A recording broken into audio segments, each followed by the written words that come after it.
Rowdy sheeter గుండా criminal యాటిట్యూడ్గా మాట్లాడదలుచుకుంటే వాస్తవంగా చనిపోయిన వాళ్ళ గురించి మాట్లాడద్దు.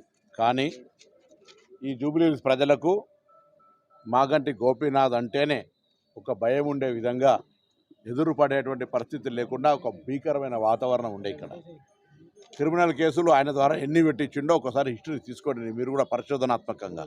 వాట్ ఈజ్ ఫ్యాక్ట్ అని ప్రజలకు చెప్పాల్సిన అవసరం ఉంది.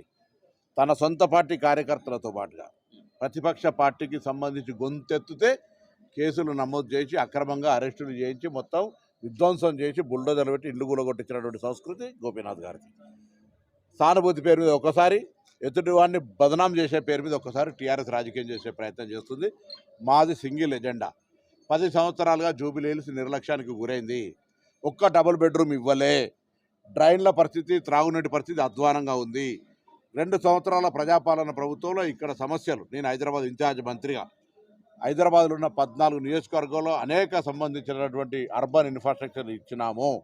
దాంతో పాటుగా ప్రజలకు సంక్షేమ పథకాలైనటువంటి రేషన్ కార్డులు 10 సంవత్సరాలు ఎందుకు ఇవ్వలేదో జవాబు చెప్పినాకనే ఓటు అడగాలి వాళ్ళు.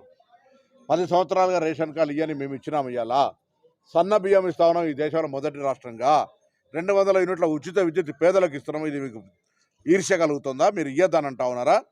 మహిళలందరికీ తెలంగాణ మొత్తంగా అక్క చెల్లెలకు ఉచితంగా బస్ ప్రయాణం కలిగిస్తాను.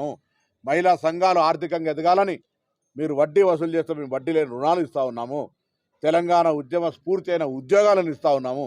ఎందుకు మమ్మల్ని మీరు వచ్చే బాధ్యతగా ప్రతిపక్షంగా శాసనసభలో కూర్చోలేని వాళ్ళు ఇలా కాంగ్రెస్ పార్టీ విమర్శ చేస్తే ఎట్లా? అందుకే అసెంబ్లీలో ఓడగొట్టిర్రు, పార్లమెంట్లో 0 ఇచ్చిర్రు, ఎమ్మెల్సీ అభ్యర్థులు దొరకలే.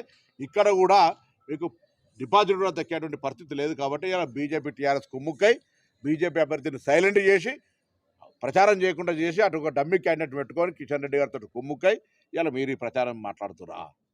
కాంగ్రెస్ పార్టీ ప్రజల ఆశీర్వచనంతో ఉత్సాహవంతుడు, యువకుడు, నియోజకవర్గంలో ఉన్న పుట్టిన బిడ్డ, పీజేఆర్ గారి ఆశీస్సులు, కాంగ్రెస్ పార్టీ రేవంత్ రెడ్డి గారి యొక్క బ్లెస్సింగ్స్, పార్టీ నాయకత్వం అంతా కూడా వెంట ఉండి ఈ యొక్క నవీన్ యాదవ్ గారిని గెలిపిస్తుంది. ప్రజలు ఆశీర్వచనం మెండుగా ఉంది. మేము ఎక్కడ తిరిగినా కూడా ప్రజల యొక్క ఆశీర్వచనం చూసిన తర్వాత మాకు పూర్తి విశ్వాసం ఉంది నవీన్ యాదవ్ గారు గెలుస్తారు.